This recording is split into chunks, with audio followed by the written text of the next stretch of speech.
오늘 말씀은 함께 그림을 한 장 보면서 이야기를 나누도록 하겠습니다. 우리 너무 잘 알죠? 네. 원래도 알고 있었는데 코로나 덕분에 전 세계 사람들이 더 잘 알게 됐어요. WHO, 그죠? 세계보건기구. 세계보건기구 이 로고를 여러분들 많이 보셨는지 모르겠는데 이 가운데 이렇게 지팡이에 뱀이 감고 있는 상징이 있죠. 이게 무슨 상징입니까? 이 상징이 병원이나 그 다음 보십시오. 네. 네. 이렇게 앰뷸런스에도 있습니다. 네. 앰뷸런스에도 여러분 곳곳에 응급실 문에도 이 로고가 있습니다. 그 다음은 보십시오. 네. 대한의사협회 로고가 원래 이거였어요. 근데 좀 뭐가 다르죠? 지팡이에 뱀이 두 마리죠. 예, 이 뱀이 두 마리는 그리스 신화의 전령의 신, 이런 헤르메스의 지팡이입니다. 그런데 뱀이 한 마리는 아스클레피오스라고 하는 아스클레피오스라고 하는 그 의술의 신의 상징이에요. 그러니까 이제 사실은 대한의사협회에서 잘못된 상징을 오랫동안 썼습니다.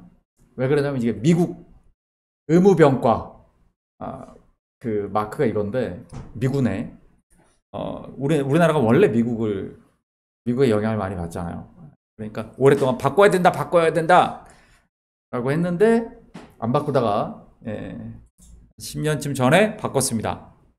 뱀 한 마리로.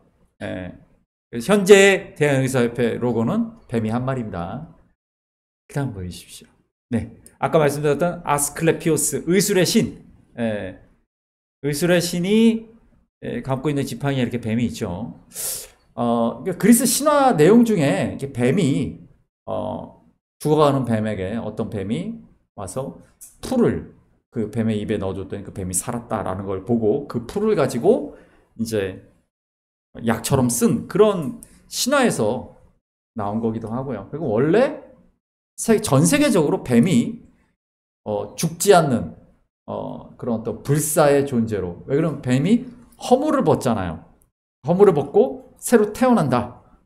그런 불사의 그런 존재로 많이 여겨지는 신비한 존재로 여겨지고 그랬었죠.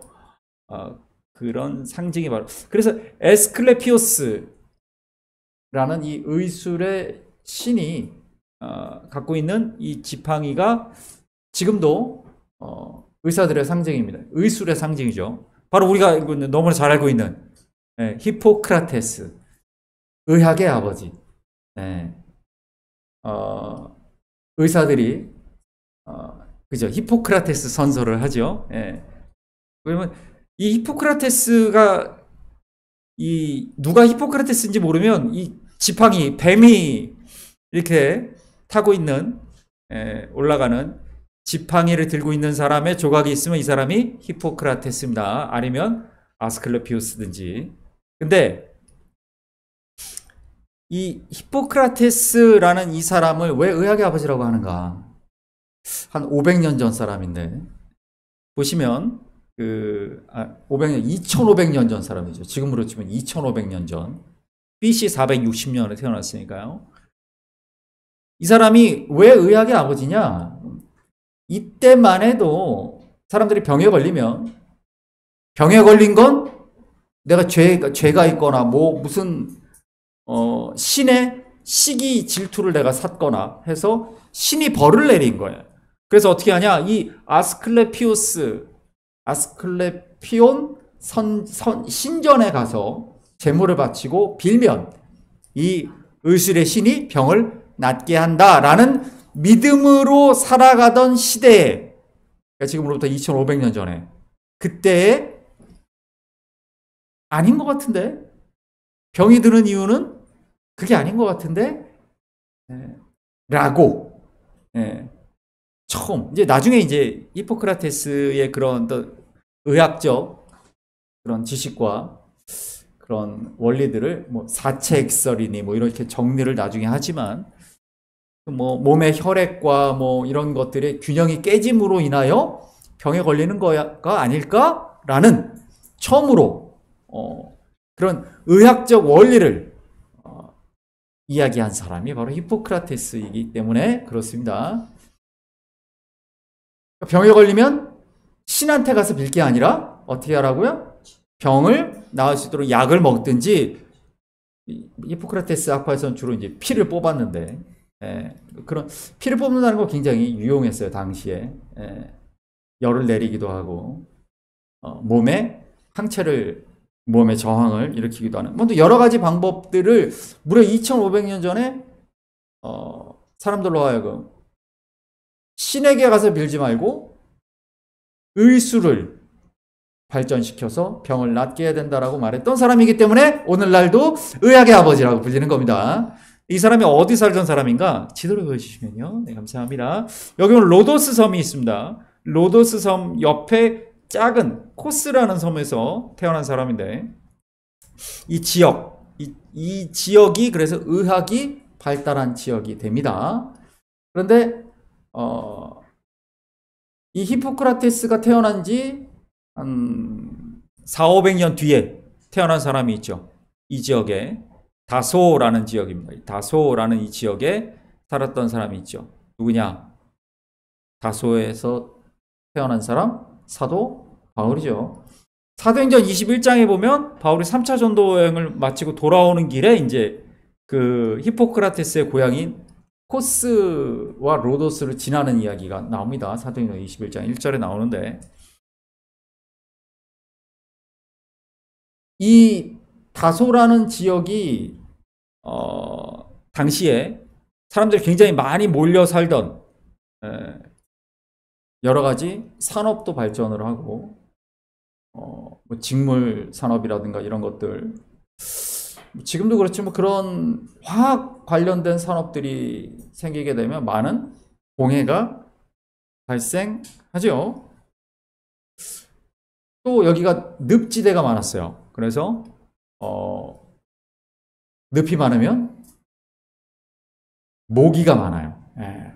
말라리아라든가 이런 여러 가지 기후병들이 많았던 지역으로 기록이 되어 있어요. 거기서 태어난 사람입니다. 사도행전 22장 30절 말씀 보시면 읽어볼까요? 나는 유대인으로 길리기아 다소에서 났고 이성에서 자라 가말리엘의 문화에서 우리 조상들의 율법에 엄한 교훈을 받았고 오늘 너희 모든 사람처럼 하나님께 대하여 열심히.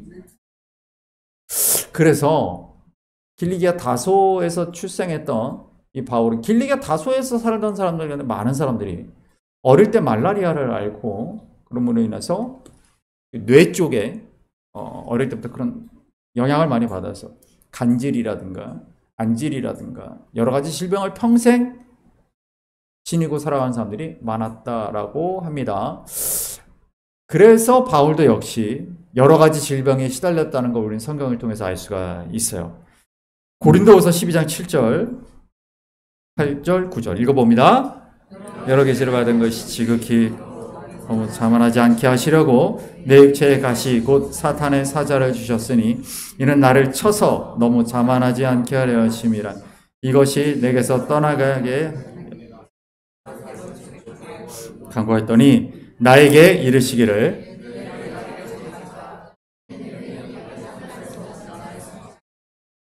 그러므로 도리어 크게 기뻐함으로 나의 여러 약한 것들에 대하여 자랑하리니 이는 그리스도의 능력이 내게 머물게 하려 함이라. 아멘. 이 말씀 우리가 굉장히 잘 알고 있는 사도 바울의 고백이죠.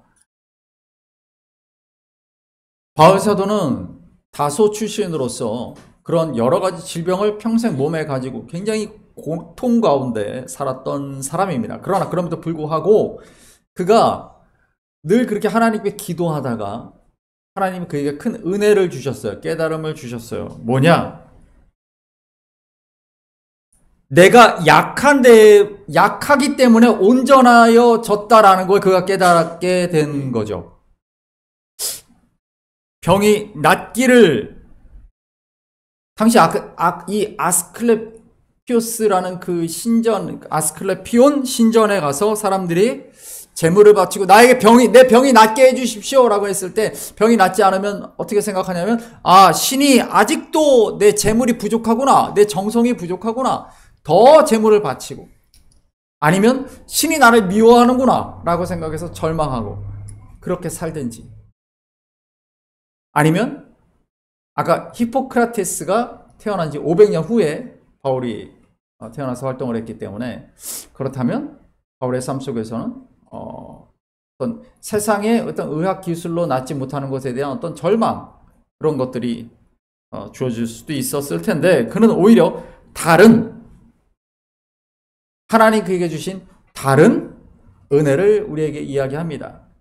내가 약하기 때문에, 내가 이렇게 부족한 사람이기 때문에 이런 부족한 나를 쓰시는 하나님을 드러내시는구나라는 것을 그가 깨달았다는 것이죠. 내가 약하기 때문에 이런 약한 나를 통해 일하시는 하나님을 드러내시길 원하는 하나님의 계획과 목적을 그가 깨달았다. 그리고 내가 약하기 때문에 나는 온전하다라고 말하는 것이죠. 말씀 우리 헬라 원어를 보시게 되면 이게 텔레이오라는 말인데, 온전해지다. 이게 구약 성경에서는, 히브리어로는 이렇게 됩니다. 말씀 보이시면. 네. 읽어볼까요? 민수기 6장 26절. 여호와는 그 얼굴을 내게로 향하여 드사 평강 주시기를 원하노라 하라. 여기 나오는 이 평강이 뭡니까? 우리가 잘 아는 샬롬이에요. 샬롬. 근데 이거를 제가 예전에도 말씀드렸죠. 피스라 그래서 평화로 그렇게 생각을 하면 이 샬롬이 갖고 있는 의미를 다 알 수가 없다. 샬롬은 온전해지다라는 뜻이다라는 말씀드렸죠. 채워지다, 온전해지다. 그래서 이 온전하다라는 이 개념 자체는 우리가 생각하는 개념과 하나님이 말씀하시는 개념이 다를 수밖에 없어요. 바울 사도는 뭐라고 말합니까? 내가 온갖 질병에 시달리는 이런 약한 존재이기 때문에 오히려 온전하다라고 말하고 있는 거예요. 내가 병이 다 낫고 건강하고 내가 물질도 많고 세상적으로 출세하고 이런 사람이라서 온전한 게 아니라, 내가 보잘것없고 가진 것 없고 병에 걸려서 간질 때문에 언제 쓰러질지 모르고 눈도 잘 안 보이고 눈에서 고름이 흘러나오는 이러한 질병을 앓고 있으니까 오히려 그래서 내가 더 온전하다라고 말하고 있는 것이죠. 고린도후서 12장 10절 말씀 보시면요. 읽어보겠습니다.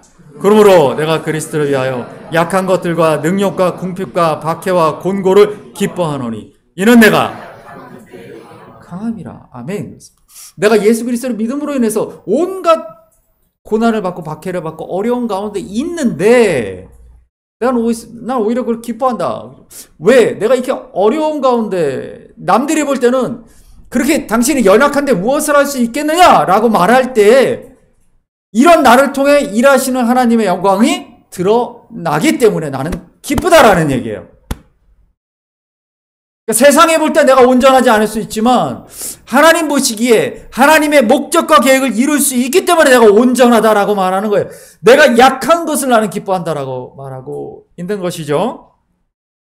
오늘 이사야 40장 말씀 31절만 한번 읽어볼까요? 오직 얻으리니 독수리가 날개치며 올라감 같을 것이요 다른 박질하여도 곤비하지 아니하겠고 걸어가도 피곤하지. 새 힘을 얻는다라는 이 표현이 히브리어로 보시면 카라프라는 뜻입니다. 카라프.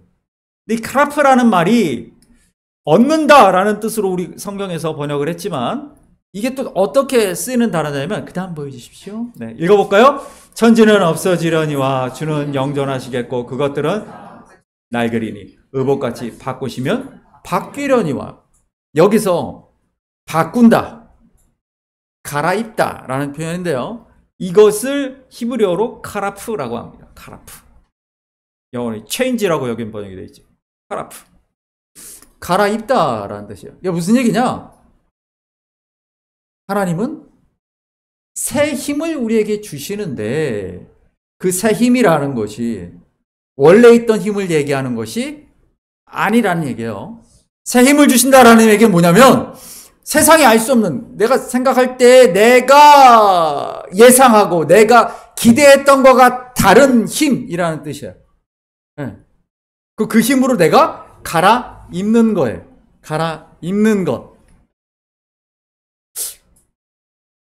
새 힘을 얻는다 이 표현은 내가 원래 있던 힘을 없어져 가지고 하나님이 새롭게 힘을 주셨다라는 뜻이 아니고, 갈아입다, 카라프라는 이 뜻대로 전혀 새로운 힘, 세상이 알 수도 없고 내가 기대하진 않았지만 하나님 주시는 그런 힘을 내가 다시 입게 된다라는 말이죠.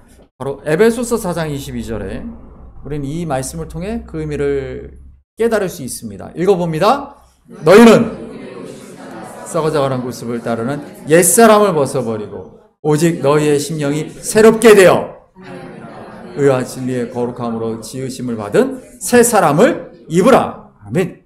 그러니까 성경에서 입는다라는 표현이 자꾸 반복되는 이유가 거기에 있어요. 벗어버리고 새 사람을 입는 것. 우리가 구원받는다라는 그 말이, 성령이 임한다라는 그 말의 의미가 거기에 있다라고 말씀드렸죠. 새 사람으로, 새 마음으로 우리를 새롭게 하신다라고 말씀드립니다. 그러니까 옛 방식이 아니에요. 우리가 생각하는 기존의 상식, 세상이 말하는 그런 상식, 세상이 말하는 그런 힘, 그런 능력, 그것이 아니다라는 것이죠. 전혀 새로운, 이 새롭다라는 표현 대신 그래서 저는 다른이라는 표현을 여러분 사용하시면 좋을 것 같아요. 전혀 다른 힘, 전혀 다른 능력, 내가 예상하고 내가 기대했던 것과 전혀 다른 방법, 하나님은 그렇게 우리를 통해 일하신다라는 것이죠. 바로 그렇다면 우리가 세상에 같이 가는 대로, 우리가 세상에 잣던 대로 살아갈 때 내가 원하는 것, 내가 이렇게 됐으면 좋겠는데 라고 생각하는 것, 혹은 내가 바라고 기도하는 것일 수도 있어요. 근데 그것과 하나님의 방식은 다르다라는 거죠. 근데 우리가 그걸 알면서도, 우리가 말씀을 통해 그걸 들으면서도 그렇게 살기가 쉽지가 않아요. 그래서 야고보서 1장 22절은 이렇게 이야기합니다. 시작. 너희는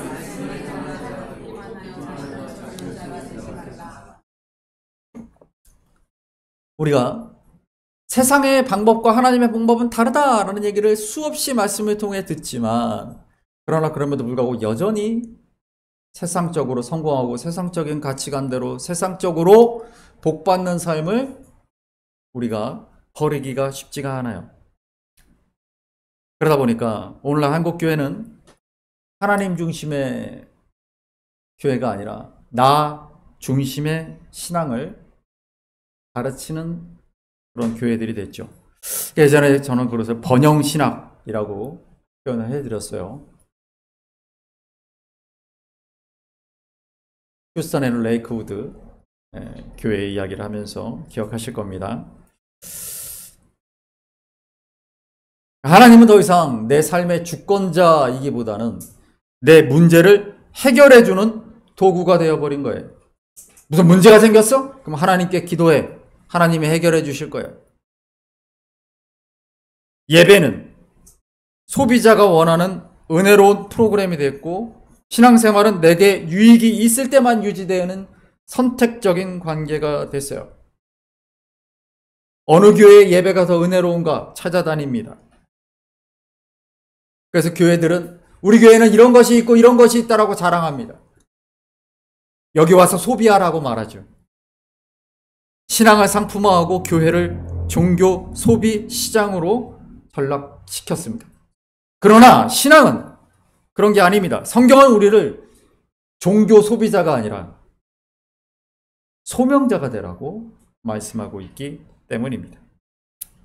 유명한 목사를 따라서 교회로 옮기고, 시스템이나 프로그램이 좋다고, 교회 건물이 크고 주차장이 잘 돼 있다고, 사회적으로 힘이 있는 사람, 유명한 사람이 다니고 있다고, 아니면 저 교회 가면 병이 낫는 신의 은사가 있다고, 방언과 예언이 역사하는 그런 신령한 교회라고, 이리저리 몰려다니는 그런 신앙 소비자들을 배출해냈어요. 많은 그리스도인들은 교회를 영적 서비스를 제공하는 곳이라고 생각합니다. 그렇게 교인들은 신앙 소비자가 됐습니다. 그래서 예배의 질을, 설교의 수준을, 프로그램의 다양성과 유익함을 평가하고 자기의 피로를 채우지 못하면 다른 교회로 옮깁니다. 성경이 말하는 신앙의 본질은 그런 종교 소비가 아닙니다. 내가 소명자라는 것을 깨달아야 한다는 것이죠.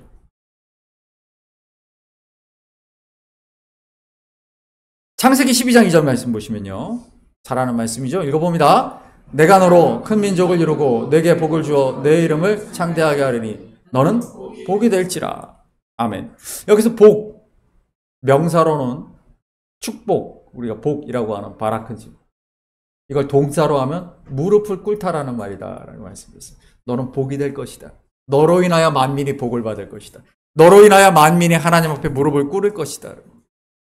여러분, 우리 교회는 선교하는 교회다라는 자부심을 갖고 있어요. 선교지에 선교사님들을 파송합니다. 이슬람권에, 불교권 국가에 파송을 합니다. 그 나라에 가서 예수를 믿으라 라고 말합니다. 예수를 믿으면 그 나라에서는 출세할 수도 없고 좋은 대학에 갈 수도 없고 돈을 벌 수도 없고 치료를 제대로 받을 수도 없어요. 사회적인 약자의 삶을 살라라고 권하는 겁니다. 네가 예수를 믿으면 너는 세상에서, 네 자녀들은 세상에서 출세할 수 없어. 지난주에 말씀드렸던 것처럼 이집트 쓰레기 마을 동굴교회처럼 평생 쓰레기나 주워야 돼. 그래도 예수를 믿어라고 우리 선교사님들은 복음을 선포합니다. 근데 그런 선교사님들을 그렇게 파송을 해놓고 한국 교회에서는 우리 자녀들이 좋은 대학 가게 해달라고 기도하고, 내가 출세하고 더 좋은 집으로 이사하게 해달라고, 하나님 내 문제를 해결해달라고, 하나님 그런 분이라고, 그리고 그런 은혜가 있는 교회를 찾아다니는 것이죠. 굉장히 잘못됐다고 생각이 듭니다. 진짜 복은 그게 아니다라는 것을 우리는 잘 알고 있지 않습니까?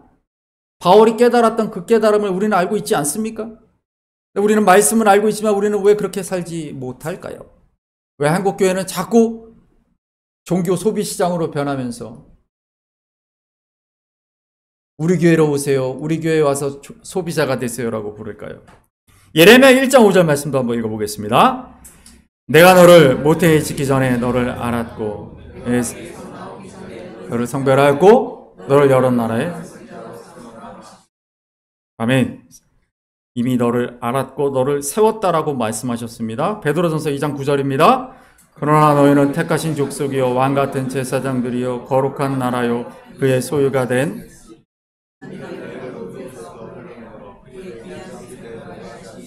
아름다운 덕을 선포하게 하려 하심이라. 베드로전서 2장 5절입니다. 너희도 산 돌같이 신령한 집으로 세워지고 예수 그리스도로 말미암아 하나님이 기쁘게 받으실 신령한 제사를 드릴 거룩한 제사장이.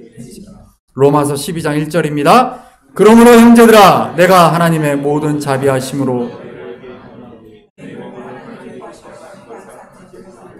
이는 너희가 드릴 영적 예배니라. 아멘.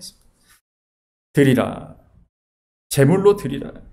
자기 포기와 자기의 죽음이죠. 헌신인, 온전한 헌신, 소명자의 삶입니다. 이것이 성경이 말하는 그리스도인의 삶입니다. 고린도전서 3장 8절 9절 말씀도 읽어봅니다. 심는 이와 물 주는 이는 한 가지 각각 우리는 하나님의 동역자들이요 너희는 하나님의 밭이요 하나님의 집이니라. 마태복음 16장 24절입니다. 이에 예수께서 제자들에게 이르시되 자기를 부인하고, 아멘. 우리가 잘 아는 말씀이지만 헬라어 원어의 말씀을 보시면 이렇게 되어 있어요. 자기를 부인하라 라고 되어 있죠. 아파른네오마이라고 되어 있는데 이게 부인하다라는 뜻이에요. 영어로는 deny라고 되어 있죠. 자기를 부인한다라는 게 뭡니까? 자기 정체성과 자기 권리를 포기한다라는 뜻입니다. 내가 원하는 하나님을 따라 살아가는 것이 아니라 하나님이 원하시는 나로 살아가는 것입니다. 소명자는 예수를 따르되 자기 중심적 신앙을 내려놓고 십자가를 지는 삶입니다. 축복을 추구하기 전에 복이 되기를 선택하는 삶입니다. 그래서 세상 사람이 당신을 만난 게 내 복입니다 라고 말하게 하는, 그렇게 고백하게 하는 삶을 살아가는 것입니다. 미국 칼빈 대학의 제임스 스미스 예배학자이신데요. 하나님 나라를 욕망하라, 그리고 습관이 영성이다, 이런 책들을 내셨어요. 여러분 기독교 서점에 가면 찾을 수 있습니다. 읽어볼까요? 내용을. 현대 기독교는 자기 욕구의 정당한 수단으로 신앙을 이용하고 있습니다. 예배는 공연이 되고 교회는 서비스 제공기관이 되며 신자는 손님이 됩니다. 그러나 예수님은 따르라고 하셨지 서비스를 제공하겠다고 약속하지 않으셨습니다. 그렇습니다. 여러분, 우리가 그리스도인의 삶이란 무엇인지 다시 한번 돌아보아야 합니다. 내 문제를 해결하기 위해 교회에 나오는 것이 아니에요. 내 소명이 무엇인지 확인하고 그 소명을 감당할 수 있는 능력을 달라고 우리가 기도하는 것입니다. 마가복음 1장 17절 18절 말씀도 한번 읽어보겠습니다. 예수께서 이르시되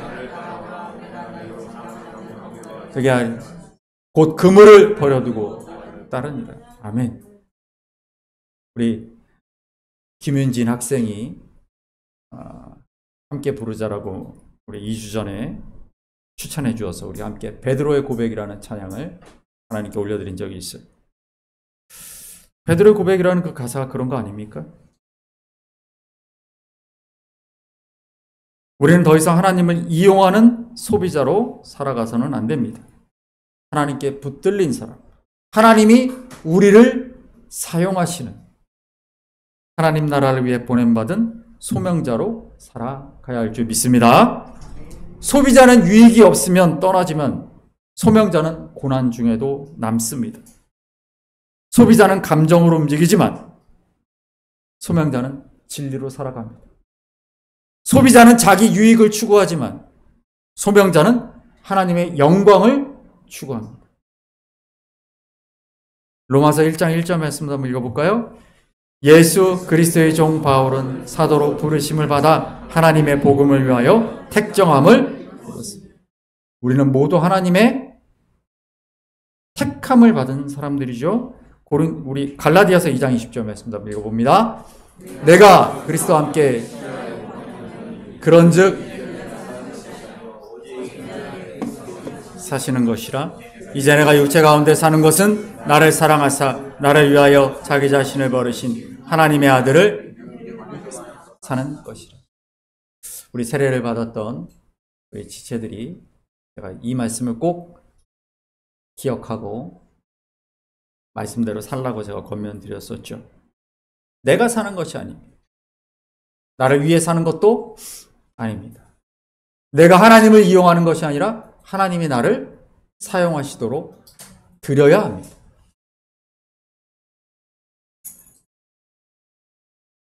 부산노예 연합 여름 캠프 관련된 내용을 제가 2층에다가 게시판에 붙여놓았는데요. 저는 오늘 요 몇 주간 계속 기도하고 있는, 설교하고 있는 이 내용들을 그 저녁 집회에 가서도 1박 2일로 굉장히 짧지만 제가 저녁 집회 설교의 말씀을 전하게 될 것입니다.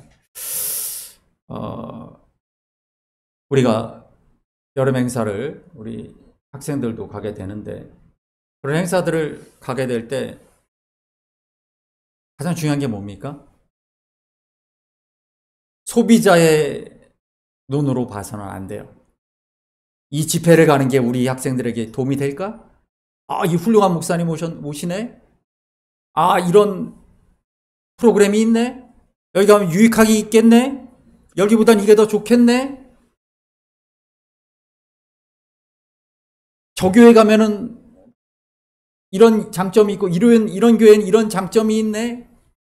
이런 종교 쇼핑, 교회 쇼핑하는 이런 종교 소비자의 눈으로 선택해서는 안 되죠.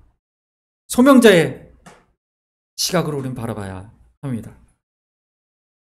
계산기를 꺼내놓고 두드리는 게 아니라 하나님은 나를 어떻게 사용하실까? 하나님은 우리 자녀들을 어떻게 소명자로 쓰실까? 어떻게 하나님의 손에 붙들림 바 되어서 하나님의 유익함을 위하여, 나의 유익함이 아니라 하나님의 영광을 위하여 쓰임 받을까? 거기에 관심이 있어야죠. 우리 예배를 드립니다. 이 예배가 끝나면 여러분들은 오늘 예배가 나에게 어떤 유익이 됐나, 어떤 은혜가 됐나를 생각하는 것이 아니라 오늘 이 예배가 하나님께 어떻게 영광이 되었나, 하나님은 예배한 나를 어떻게 받으셨나? 우리의 관심은 거기에 있어야 하죠. 내가 아니라 하나님의 관점을 가져야 합니다. 그래서 제가 지난주에 우리 찬양팀장님께 우리 찬양팀이 우리 학생들도 저녁 집회 때 저랑 같이 설교를 하는데 한 2곡 정도 주제 설교를 같이 해줬으면 좋겠다, 찬양을 같이 해줬으면 좋겠다라고 제가 고민거리를 드렸는데 사실은 뭐 다른 건 아니에요. 제가 그 회의를 쭉 하면서 선생님들이 아니면 우리 사역자들이 갖고 있는 생각이 있어요. 우리 아이들은 와서 누리고 받고 즐기면 된다. 선생님들이, 어른들이 다 준비해 준다. 아이들은 와서 받아가기만 하면 되게 해줘야 된다라는 것이죠. 그렇게 아이들을 고등학교까지 그렇게 해줍니다. 다 챙겨주고 다 먹여주고 다 해줍니다. 애들을 아주 철저한 소비자로 만들어줍니다. 그리고 나서 어떻게 합니까? 대학 가고 직장 가게 되면 네가 알아서 앞으로 이제는 신앙생활 네가 알아서 해야 된다라고 말하죠. 여태까지 누가 다 떠먹여주는 것만 먹어왔던 우리 자녀들이 혼자 다른 교회에 가서 다른 목사님 설교를 이 딱딱한 예배에, 딱딱한 의자에 앉아서 1시간이고 2시간이고 앉아서 예배 드릴 수 있겠습니까? 다 떠먹여주는 것만 먹어봤는데요. 그들의 예배자로, 소명자로 양육하지 않았잖아요. 소비자로 키웠잖아요. 그러니까 똑같이 소비자처럼 이 교회 갈까 저 교회 갈까를 가지고 고민을만 하다가 그냥 안 갑니다. 이 교회는 이래서 마음에 안 들고 저 교회는 이래서 마음에 안 들고, 그렇게 지금 한국교회 교인들이 다 그렇게 종교 쇼핑하는 사람들이, 교회 쇼핑하고 예배 쇼핑하고 목사 쇼핑합니다. 유튜브를 보면서 설교를 쇼핑합니다. 소비자가 아니라 소명자가 돼야 되고 하나님은 나를 어떻게 사용하실까를 고민하고 기도해야 될 사람들이 어디 가면 내가 유익이 있을까? 그렇게 평생 삽니다. 소명자로 부르셨는데 소명자로는 살지 않고 소비자로 평생 살다가 하나님 앞에 갈 겁니까? 아니잖아요. 우리 자녀들을 소비자로 키우시겠습니까? 소명자로 키우시겠습니까? 소명자가 되면, 소명자의 삶을 살아가는 자녀들은 예배를 잘 드리나, 우리 애가 예배를 잘 드릴까 걱정할 필요가 없습니다. 우리 학생들은 공부를 하는데 왜 공부합니까? 그게 소명이라서 하는 거예요. 소명이라서. 하나님이 우리 은서를, 하나님이 쓰시는 하나님의 계획 가운데 원하시는 자리에, 그곳에 은서가 가기 위해 공부하는 거예요. 소명을 위해 공부하는 거예요. 세상에서 출세하려고, 좋은 대학 가려고, 좋은 기업 가려고 공부하는 게 아니에요. 그렇게 공부하려고 하면 억지로 해야겠지. 지금 내가 와닿는 것이 없음, 동기부여가 안 되는데 그냥 하는 거지. 성적 때문에, 부모님 때문에, 선생님 때문에, 경쟁 때문에 하는 거지. 그게 아니에요.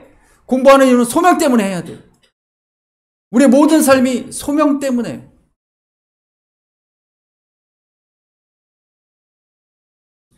부족한 내가 쓰임받을 수 있을까? 나는 너무 연약한 사람이 아닌가? 바울은 어때요? 간질 환자가 돼서 설교하다가도 쓰러지고 눈에서 고름이 흐르는 안질 환자. 그래서 다 대필해 주잖아요. 바울 서신도 다 누가 써줬다 이런 얘기 하잖아요. 그런 사람을 하나님이 쓰셨어요. 모세는 뭐라 그래요? 하나님, 나는 말을 잘할 줄 모르는 사람이에요. 어린 사무엘을 하나님 부르시고, 갑옷도 맞지 않는 어린 다윗을 들어다가 하나님은 역사를 이루십니다. 예수 그리스도를 잉태한 것을 천사로부터 들었던 마리아가 불렀던 노래가 있죠. 약한 자를 들어 강한 자를, 가난한 자를 들어 부한 자를 부끄럽게 하시는 하나님. 오늘도 하나님은 약한 나를, 부족한 나를, 우리를 소명자로 부르십니다. 내가 약하기 때문에, 내가 부족하기 때문에 쓰시는 거예요. 약한 나를 쓰셔서 강한 자를 부끄럽게 하시기 위해서입니다. 이미 무엇과도 비교할 수 없이 귀한 생명의 구원, 예수 그리스도의 십자가의 구원을 우리는 받았어요. 그렇다면